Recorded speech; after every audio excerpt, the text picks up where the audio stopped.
Do it, Lord, we pray. Do it, Lord, do it.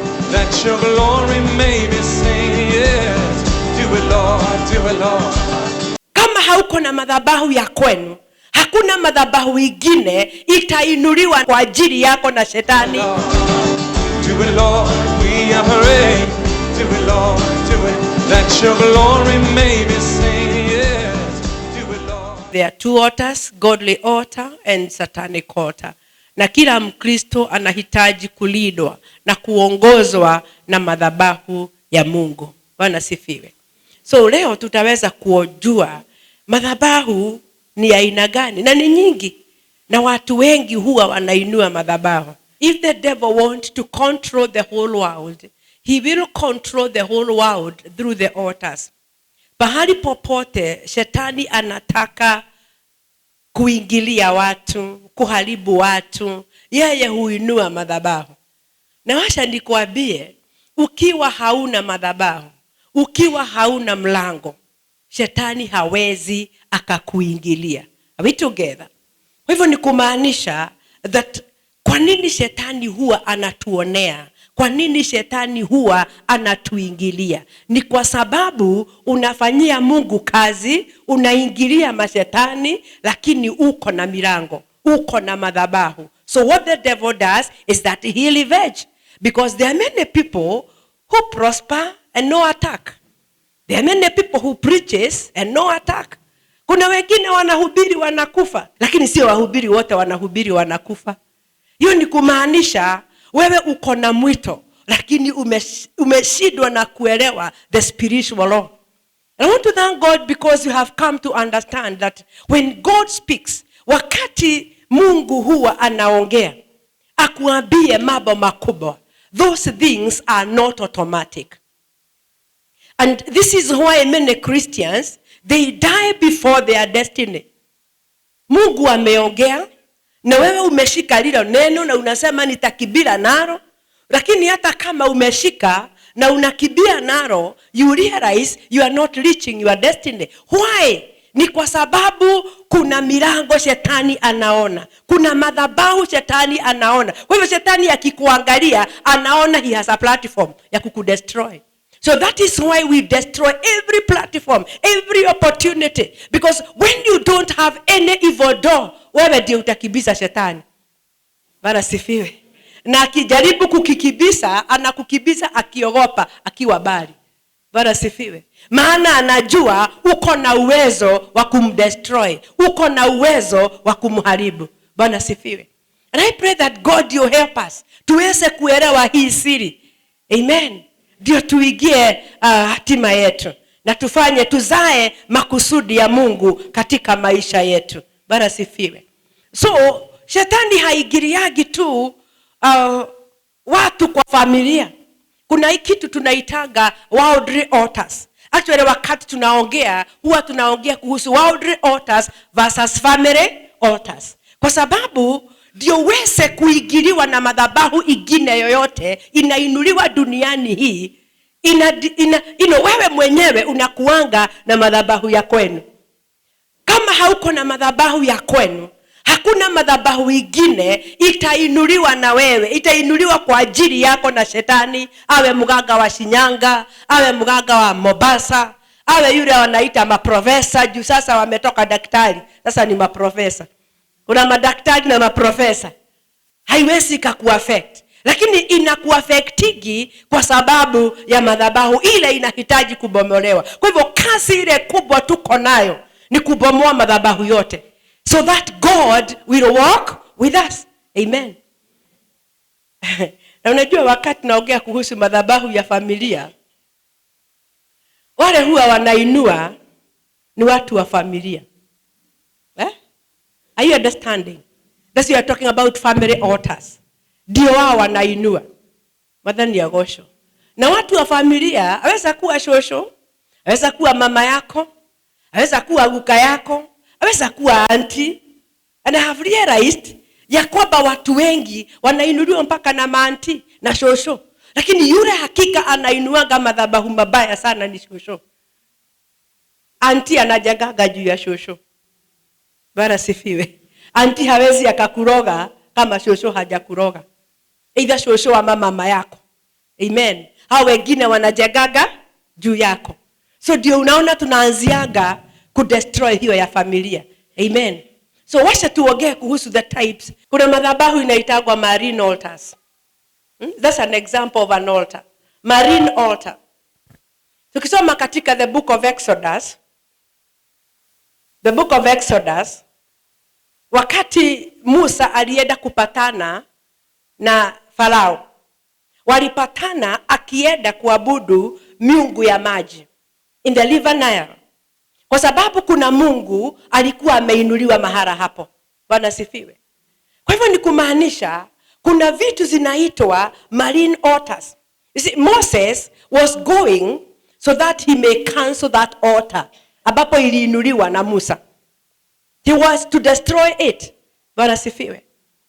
Ni kumaanisha kuna watu huwa wanainua altar katika maji. Ndio naona watu wanapigananga na vitu vinaitwa majini. Mmesikia mambo ya majini? Majini ni mapepo ya majini. Daimono si ya maini. So ni maji tu, majini. Hiyo ni kumaanisha sasa ukiwa na madhabahu ya kwenu, uende utembee mahali kama hapa, utatoka na mapepo ya majini. Alafu uanze kubeba zile vitu vikaulie shells, zio zote baya, lakini kuna zile ambapo zinakuwa zimeunganishwa na mashetani.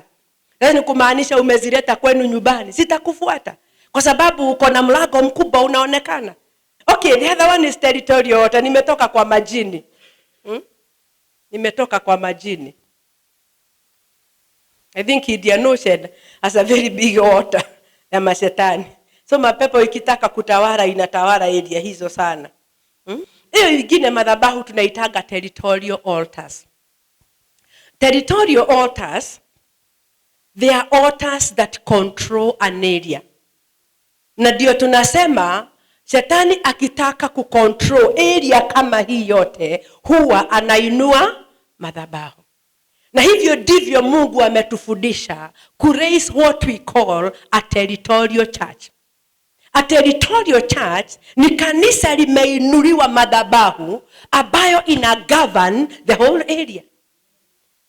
You see, whatever the devil does, huwa anaangalia Mungu. It's a counterfeit, isn't it?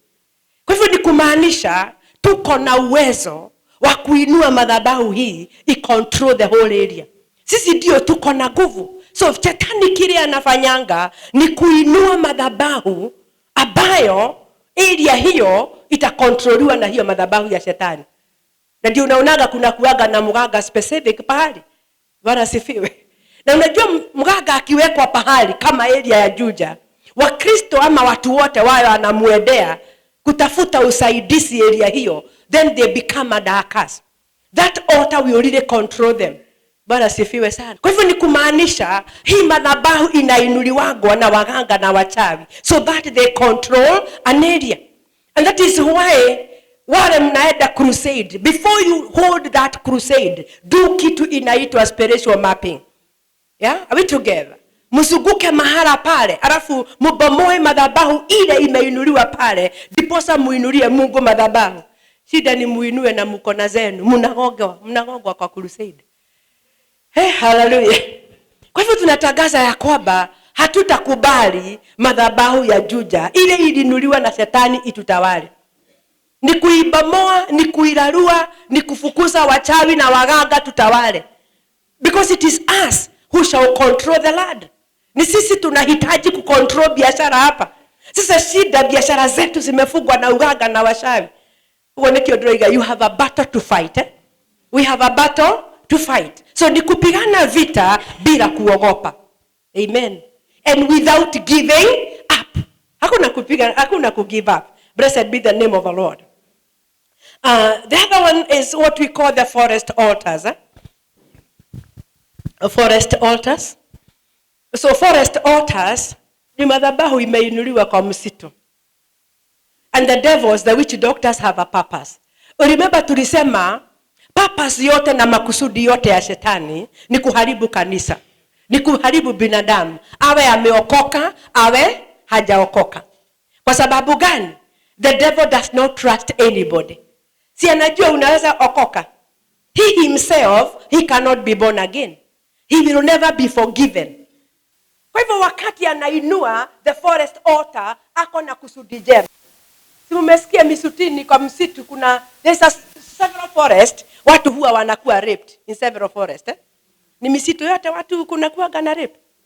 Ukiona msitu watu wengi wanarepiwa, wanauawa sana katika a certain forest, ni kumaanisha kuna madhabahu fulani imeinuliwa. Sasa ukipitia hiyo madhabahu, hiyo area, na wewe uko na madhabahu ya kwenu, wonagirwo kuraihu ne daimono icio kogo ikefanga. Bwana sifiwe. It is not everybody who is raped, my friend. It's not everybody who is raped. Bwana sifiwe. Rape is a spirit. Many people don't know that rape is a spirit.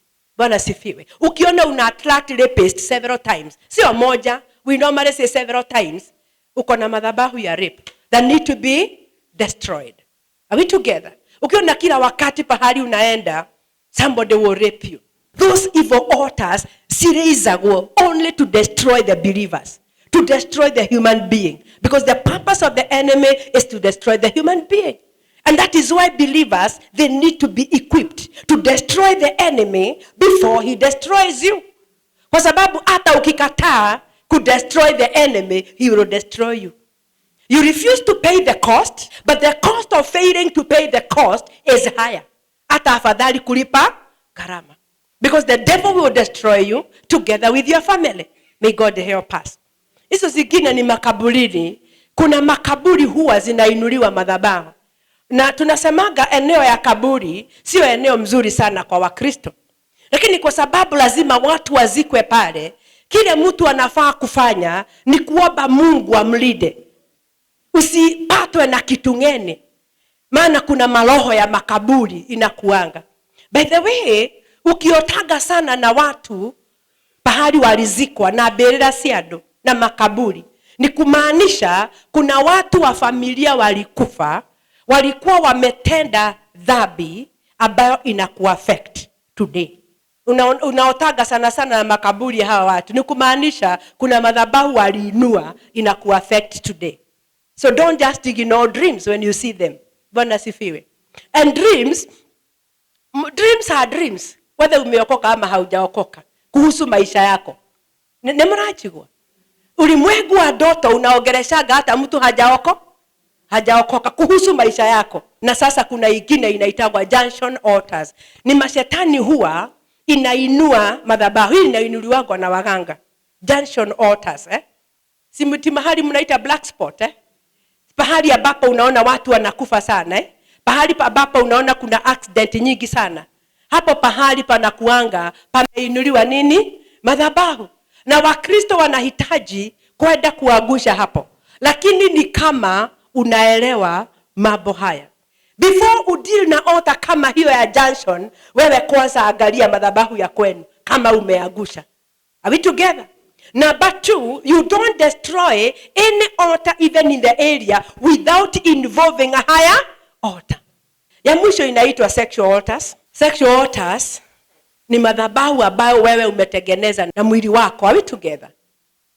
Na mwili ambao uko na sexual altar, it is not worthy to come to the altar. Si Biblia inasema toeni miili yenu kama, so mwili huo haustahili kuwa hapa. Maana huo mwili yenyewe ni dhabihu.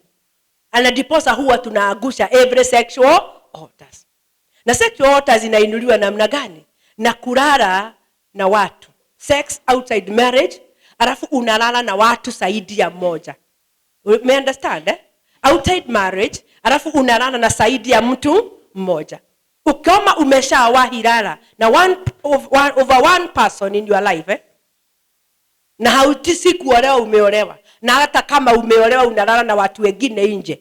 Your body, you have raised a sexual altar. Mtu ambaye ako na sexual altar, mganga anaweza kuinulia madhabahu mabaya. Bwana sifiwe.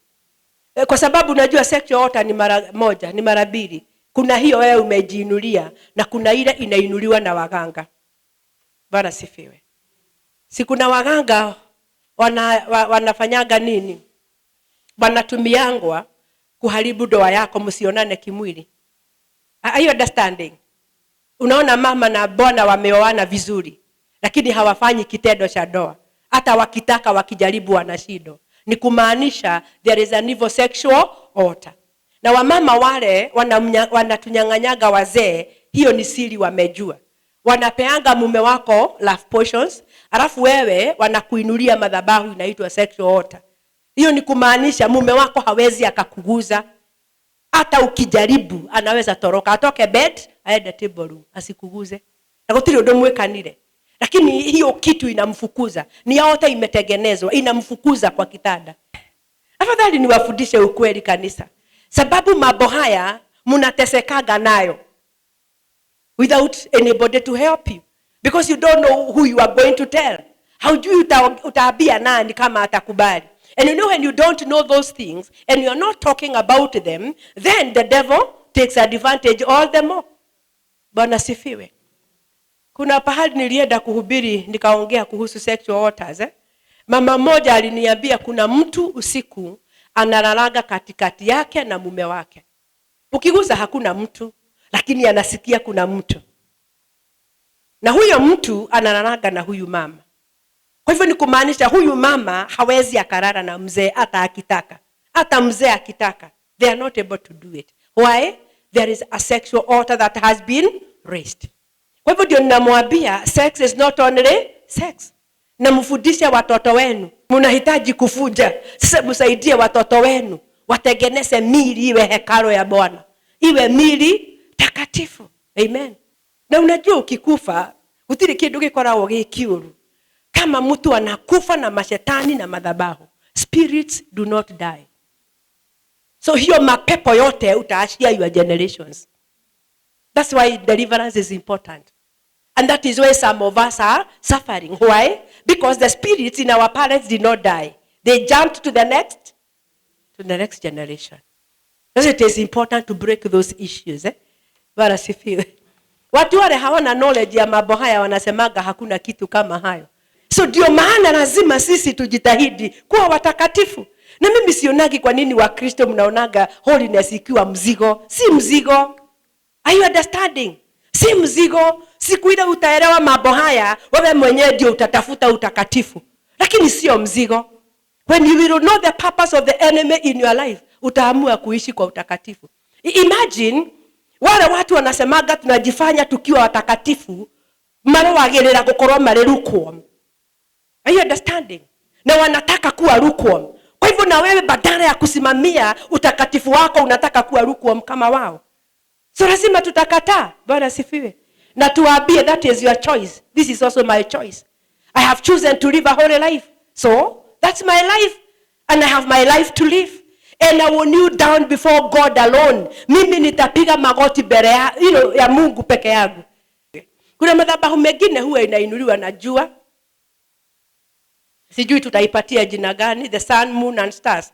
You see, in the book of Psalm 121 verse 6, the Bible says that the sun shall not smite us by day, nor the moon by night. Are you understanding? So wakati mashetani imeweza kuinua madhabahu kuhusu wewe against sun, moon and stars, ndio unaonaga watu wakishomwa na jua inawakula macho mwili. Mnaelewa? Si mnaonaga kuna jua lakini kuna mama lazima aende na nini? Wakati kuna nini? Juu hiyo kitu inafanya nini? Na hainaga dawa. Kama iko na dawa wangetumia kitabu. Hainaga dawa. Maana ni mtu aliinua madhabahu ya kwamba wewe hauta enjoy the sun or the moon or the stars. Inakuwaga madhabahu, sijui tutaipatia jina gani. But when you see such people, the only solution is breaking the evil altars. Maana labda kuna mganga aliinua hiyo madhabahu. Labda kuna mshavi aliinua hiyo madhabahu. Bwana sifiwe sana. Unajua aje uko na madhabahu. Namba moja, there is what we call serious negative patterns. Serious negative patterns. Ukiona uko na mambo negative seriously inajirudia katika maisha yako, unajua there is a certain altar in your life, that in your life. Are we together? Yaweza kuwa imetoka kwa familia, yaweza toka kuwa ni worldly altars. Worldly altars, si hata neighbor ni worldly altar. Neighbor yule anakuroga, anakufugia kazi, anakufugia biashara. Labda wakati wowote, Bwana sifiwe, unataka kufungua biashara. Something happens, inakuzuia. Umepanga utafungua, hata nyumba umepata, but in the process, nyumba inapeanwa. Na ni kwenda kuhigura biashara. Are you understanding? Na hiyo kitu imejirudia mara mingi. Hiyo ni kitu serious, isn't it? Hiyo inakuambia kuna madhabahu inazuia wewe kuanzia nini? Biashara. So angalia negative patterns in your life. Nyamaza tu angalie, because I'm teaching real life. I'm not only speaking, naongea mambo ile nitakusaidia nayo. So angalia katika maisha. Angalia uone biashara yako unaanzaga ikifika pahali inaanguka. Alafu unaanzia tena. So ni kitu umerudia mara mingi. Biashara inafiumu inaenda vizuri, all of a sudden inaanguka. Hiyo inakuambia bado there is an evil altar. Hata kwa watoto wako waangalia whether they have serious negative patterns. Ujue huyo mtoto kuna madhabahu inafanya nini? Inamfuata. Bwana sifiwe. Hata brothers wako si uangalie uone wameoa mara ngapi. So there is a problem. It's not normal. It's an altar. Are we together? Lazima ibomolewe. Hebu angalia kuna watu hawapatagi pesa nyingi. Hata ukiabiriwa mapesa nyingi, before you are given that money, something happens. Haupewi hiyo pesa na umeabiriwa mara mingi. Hiyo ni kumaanisha kuna mtu pahali, kuna madhabahu pahali imezuia wewe kushika mapesa nyingi na wewe mundu wa mapesa maigi. So ni vizuri tuangalie hii maneno. We cannot just keep quiet. Aya, angalia mtu mwingine, another negative pattern. Anytime unataka kuolewa, something happens. You have broken how many relationships? Angalia, umefuja ya kwanza, ya pili, ya tatu. Labda ya mwisho hata fiancé alikufa. Ukitaka kufanya harusi. Hiyo inakuambia kuna madhabahu kabisa inapigana na ndoa yako. Bwana sifiwe. So tumeasha pattern kwenu watu hawaolewi. But now when you come to you, so that you know it is affecting you, you realize you have issues in your marriage. Anytime an animal for issue is slaughtered in your home, it gives strength to the altars. Na diposa hiyo madhabahu inakuaga na nguvu sana. Imagine kama nilimwambia jana uko na miaka 50. Hiyo madhabahu iko na miaka gani? Gapi? Si ulipata hapo. Remember we are saying imeinuliwa na great grandparents. Imagine miaka yao na ya mama yako na yako. Hiyo ni madhabahu imekaa, iko na nguvu na ndio inaligaga. Na hiyo ndio inauaga watu ukijaribu kuigiria. Ukijaribu kuigiria madhabahu kama haujui sheria za roho ndio inakuaga. Inafanyaga uwawe. Remember we said altars use people. Huwa zinatumia watu. So ndio inafanyaga watu wakuue, wakutafuta wakuue. And then they succeed. Because wanaweza kutafuta wakose, washindwe na kukupata. Bwana sifiwe sana. Blessed be the name of the Lord. Na wale mlijenga nyumba. Mlifanya nini na nyumba zenu wakati mlijenga? Mlimwaga damu. So you raised an evil altar in your house. So in your house, what will happen? Mnanielewa? What will happen in your house? The presence of the enemy will be there. Mashetani itakuwa kwa nyumba. Ukijenga nyumba, pahali pameinuliwa madhabahu, hiyo nyumba hautawahi ingia. So hiyo nyumba inatakikana utafute dhabihu, ulete kwa madhabahu. Alafu uite mchungaji, asuguke nyumba hiyo, room by room, akitakaza na kumwaga mafuta, akiambia hiyo mapepo itoke na inyamaze. Then you'll be good to go to get into the house. Blessed be the name of the Lord. Wadhani ya gosho. Kuna wengine mashamba ilitolewa dhabihu, ilisugukwa na mganga. Nyumba shamba ya kwenu mliita mganga asuguke, mgondo cio ndugiaga irio. It will require again a man of God to go loud to neutralize the evil powers. Mũgũnda ũcio akorwo nĩ ũkarĩo irio. Because wengi wanaitaga waganga ati ni kubariki nini? Shamba. Ama kulinda nyumba. Bwana sifiwe. Na wazazi wale wanafanyanga uganga, hata watoto wanaitagiwa mganga. Kwa nyumba anasuguka. You see? So you raise a very strong evil altar. So to break that altar, it requires your effort also. Kuelewa the spiritual law na kufuatilia ndio hizo mavitu ziende. Those are evil deities. So for how long will you be troubled by those spirits? It is easy to destroy them. Tukidedicate tunasemaga mtu yote ataigia nyumba hii atakuwa chini ya madhabahu haya. So hata mganga akiingia chini ya madhabahu haya. That's the importance of raising a godly altar in the house. Hata wakitupa manyau matigiraga kundu kudedicate. Na maigira matuika nyau cia kawaida. Hata kama ilikuwa pepo. Maana kuna mapepo manyau na makati ambayo sio ya kawaida. Lazima uzae makusudi ya Mungu. Lazima izaliwe. Amen. Lazima izaliwe. Because God has no business in creating a nobody. He can't create a nobody. Yes, you must become the original thing that God called you for. Alafu jambo lingine la kufanya ujue kuna madhabahu inakufuata. Ni repeated dreams. Zile nitakupatia. Ndoto ambao ni repeated again and again. Ukikula usiku. You don't dream eating food at night. Ukiota ukikula chakula iwe ni nini several times. Apart from wakati uko fasting. Unajua saa ingine ukiwa fasting ya siku nyingi kama wale tunaendaga siku nyingi. Siku ya 3 mara mingi mtu anaota akikula mukimo. Kana ngima ni gwiciria ni kufikiria nitafungua lini nikule mukimo. Sasa unaota ukiwa mukimo. Siongei hiyo. Bwana sifiwe. Naongea ukiwa soba ukiwa nomo So kila wakati usiku unaotaga ukikula mashakura. Ni kumaanisha kuna madhabahu inakufuata na ndio inakupatia hiyo mashakura. Wengi wanaota wakikula nyama usiku. Hiyo ni madhabahu baya. Ukiota unakula nyama na inajirudia. Wengine ni kuota mkinyonyesha watoto. Umeshika watoto unanyonyesha usiku. Daughters of breastfeeding at night. Inakuonyesha kuna madhabahu inakufuata sana. Bwana sifiwe. Na zingine za kuota ukiwa na watoto 5 and in the real sense uko na watoto 4. You have 4 children but katika ndoto unaonaga uko na wangapi? Kako 5 ni kama pepo ni kama madhabahu. Na kanaweza kula tutu tugine tuote tui. Amen. Ingine ni watu wakiota wakiwa secondary school. Repeated dreams of secondary school. Na unajiona na ka uniform kale tulikuwa tunafaa.